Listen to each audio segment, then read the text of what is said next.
एक गांव में खंडरों के पास एक कुआं था। एक व्यक्ति उस कुएं के पास से गुजर रहा होता है। तभी उसे कुएं से बहुत तेज चमकती हुई रोशनी दिखाई देती है। फिर वह उस कुएं में झांक कर देखता है तो उसे कुछ चमकती हुई चीज दिखाई देती है। अरे ये क्या चीज है? ये तो बिल्कुल सोने की तरह लग रही है। फिर वह सूखे हुए पेड़ की मदद से कुएं में उतर जाता है। अरे वाह वाह, ये तो सोने का सिक्का है। लगता है मेरे हाथ कोई खजाना लग गया है। फिर वह सूखी हुई डंडी की मदद से वहां खुदाई करने लगता है। अरे वाह, मेरा शक तो सही निकला। मैं तो सच में माला माल हो गया। फिर वह और सिक्कों के लालच में और गहरा गड्ढा खोद देता है। तभी उस गड्ढे में से एक हीरे की अंगूठी मिलती है। वह उस हीरे की अंगूठी को खींचने की कोशिश करता है तो अंगूठी के साथ साथ पूरा का पूरा हाथ ही बाहर निकल आता है। यह देखकर वह बहुत घबरा जाता है और उस हाथ से अंगूठी निकालकर जल्दी से पेड़ की मदद से कुएं से बाहर निकल जाता है और वहां से भाग जाता है। फिर एक दिन उस कुएं के पास से गुजर रहा होता है। इतनी तेज रोशनी देखकर वह चौंक जाता है और कुएं में झांकने लगता है। तभी वह खूनी हाथ उसे कुएं के अंदर खींच लेता है। अरे कोई मुझे बचाओ! अरे बचाओ बचाओ! मेरी अंगूठी मुझे वापस लौटा दे, वरना तेरे टुकड़े टुकड़े करके खा जाऊंगा। कंकाल भाई, मैं तो सिर्फ इस कुएं में झांक कर देख रहा था।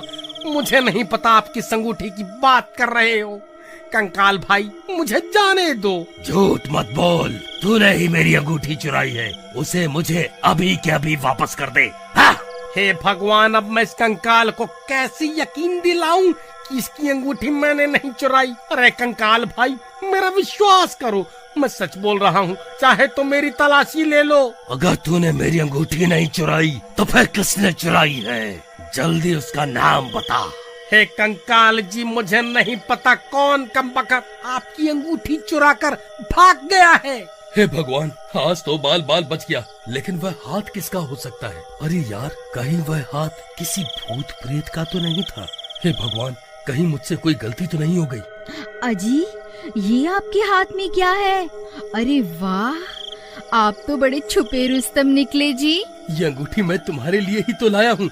अरे मर गया रे, ये कंकाल तो मुझे जान से मार डालेगा। अरे कंकाल भाई, मुझे छोड़ दो। मुझे मारने से तुम्हें तुम्हारी अंगूठी वापस थोड़े ना मिल जाएगी। भाई मुझे छोड़ दो, मैं तुम्हारी अंगूठी ढूंढने में तुम्हारी मदद कर सकता हूँ। मुझे एक दिन का वक्त दे दो, मैं तुम्हारी अंगूठी वापस लाकर दे दूंगा। ठीक है, लेकिन अगर तू एक दिन में वापस नहीं आया तो मैं तुझे सूंघता सूंघता तेरे घर पहुंच जाऊंगा। फिर वहीं तेरे टुकड़े टुकड़े करके तुझे खा जाऊंगा। ठीक है कंकाल जी, मैं कुछ भी करके आपको आपकी अंगूठी वापस ला कर दूंगा। फिर राजू कुएं से निकलकर दुम दबाकर वहां से सीधा अपने गांव भाग जाता है।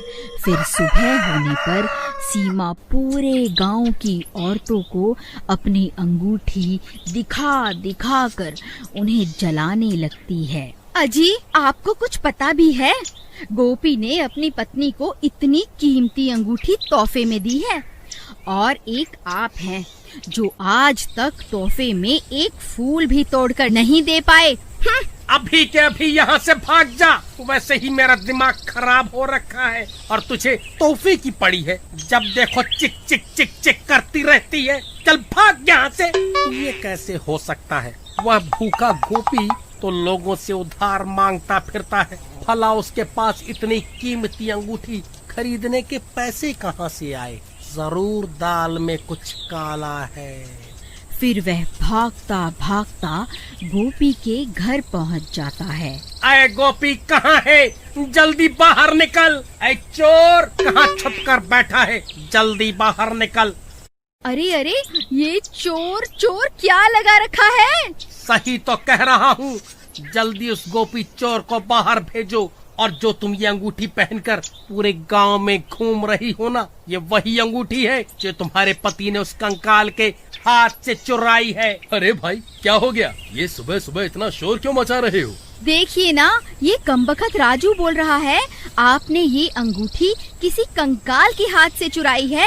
अरे नहीं नहीं, ये तो मैं शहर से खरीद कर लाया हूँ। हे राजू, तेरी इतनी हिम्मत, मुझ पर चोरी का इल्जाम लगाता है? मैं अच्छे से जानता हूँ, जब से मैंने अपनी पत्नी को कीमती तोहफा दिया है तब से तुम सब गाँव वाले जले भुने बैठे हो, इसीलिए अनाप शनाप बातें किए जा रहे हो।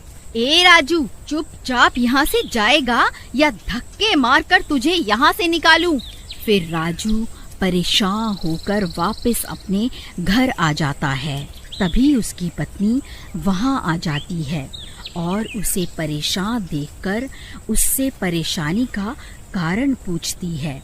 फिर राजू उसे पूरी बात बताता है। अरे दैया रे दैया, हम ये किस मुसीबत में फंस गए। अजी आप अभी के अभी उस सीमा से अंगूठी लेकर उस भूत को वापस कर आओ, नहीं तो रात होते ही वह भूत यहाँ आ जाएगा। अरे भगवान, मैं गोपी के घर गया था लेकिन उन्होंने मुझे धक्के मारकर घर से बाहर निकाल दिया। अजी मुझे लगता है वह इतनी आसानी से अंगूठी नहीं देने वाली। मेरे पास इसकी एक तरकीब है। फिर रात होते ही राजू और अनीता गोपी के घर के बाहर पहुंच जाते हैं। भगवान, वह देखो, ये वही अंगूठी है जिसकी तलाश में हम यहाँ आए हैं। अजी, लेकिन हम इसकी अंगूठी उतारे कैसे? अगर हमने कोशिश भी की तो ये उठ जाएगी। तुम सही कहती हो, हम इसकी अंगूठी निकाल नहीं सकते। मेरे पास एक तरकीब है, क्यों ना हम इसे ही उठाकर उस कुएं के पास रख आएं, जहां वह भूत रहता है। वह अपने आप इससे निपट लेगा। फिर वह दोनों धीरे से उसकी चारपाई को उठा लेते हैं और धीरे धीरे जंगल की ओर चल देते हैं। कुछ ही देर में वह उस खंडहर के पास पहुंच जाते हैं। फिर वहां पहुंचकर वह उस चारपाई को कुएं के पास रख देते हैं। अरे कंकाल जी, आप कहाँ हो? देखो, मैं आपके लिए तोहफा लाया हूँ। आप खुद ही बाहर आकर अपनी अमानत वापस ले लो। चलो प्रीतम, हमारा काम तो हो गया, अब यहाँ से जल्दी से निकल लेते हैं। फिर वह दोनों वहाँ से भाग जाते हैं और एक पेड़ के पीछे जाकर छुप जाते हैं।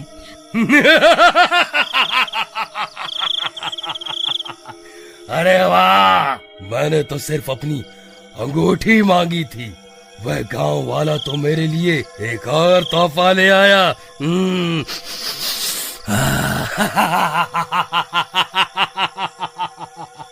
हे भगवान, ये सीमा कहाँ चली गई?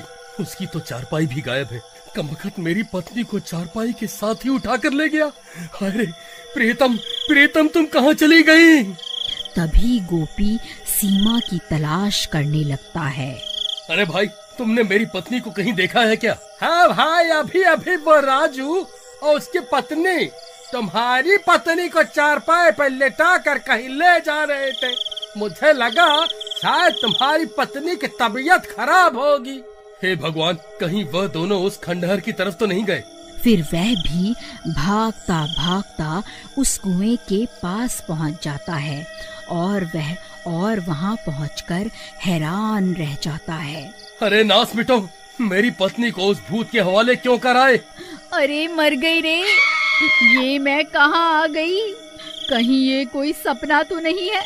नहीं मेरी रानी, ये कोई सपना नहीं है, मैं ही तुम्हारा राजा हूँ। तभी तो तुमने मेरी दी हुई अंगूठी पहनी है।